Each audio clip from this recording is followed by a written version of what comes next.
India is the biggest democracy in the world, with unparalleled diversity and rich traditions. For India to truly acquire the role of a global leader, it becomes important to first secure its boundaries by establishing cordial and engaging relationship with its immediate neighbours. Ever since the independence, India has nothing but experienced a turbulent relationship with many of its neighbours. Be it series of wars fought with Pakistan from day one, or wars and non-stop conflicts with China, or a conflict with Sri Lanka over a Tamilian's oppression. As India grew stronger both economically and militarily, India's relations with its neighbour also became stable, except for Pakistan.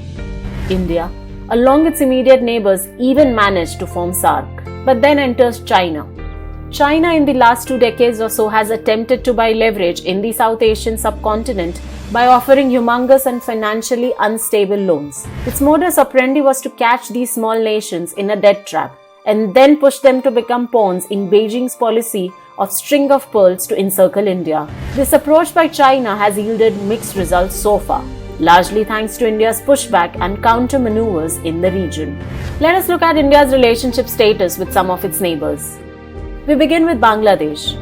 Despite China's strenuous attempts to bring Dhaka into its own sphere of power, Bangladesh under the rule of Sheikh Hasina is arguably India's closest ally on the subcontinent after Bhutan. The high point of this outreach was addressing the problem of the enclaves when on 1st August 2015, under the historic land border agreement, the two countries officially swapped 162 enclaves that existed within the territories of the other side.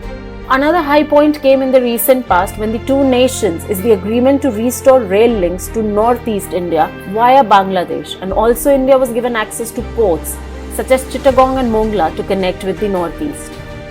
Next is Sri Lanka. Sri Lanka was among the first nations to fall victim to China's predatory debt diplomacy. Hambantota port in Sri Lanka was built by the Chinese companies with Chinese loans and was heralded as a strategic project with immense business potential. However, soon the reality dawned upon the Sri Lankan authorities as the business potential of the port quickly vanished. Under immense pressure to repay the debt, Sri Lankan government had to give out the port and adjoining 15,000 acres land to China on 99 years lease as a compensation. All along, India has remained friends with Sri Lanka for all good reasons. Newly appointed Sri Lankan government also voiced their belief of factoring in India-first approach in their strategic decision-making. Maldives is another victim of Chinese debt trap diplomacy. Under the pro-China regime headed by former President Abdullah Yameen, Maldives has stacked up unsustainable debt to the tune of $3 billion, mostly owed to China. Because of their position in the Indian Ocean, the Maldives bears strategic significance for India under the government's Neighbourhood First policy. In March 2019, Indians and Maldives negotiated the $800 million credit line agreement to assist the Maldives in achieving sustainable economic and social development. Maldives is now among the largest recipients of Indian aid. India is also likely to emerge as the Maldives' largest trading partner in 2020-21. Bhutan, a spiritual ally of India. It would not be an understatement to say that India and Bhutan share a special relationship.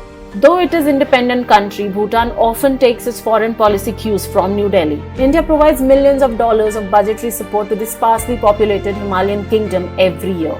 In recent years, China began flexing its muscle by making unsubstantiated claims over Bhutanese territory. Indian government stood firmly behind Bhutan during Doklam confrontation and helped it stave off Chinese pressure to cede that strategic land. India is also actively looking to explore new areas of cooperation with Bhutan.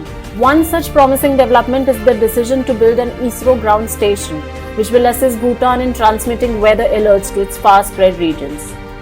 Afghanistan. India has enjoyed a robust bilateral relationship with Afghanistan.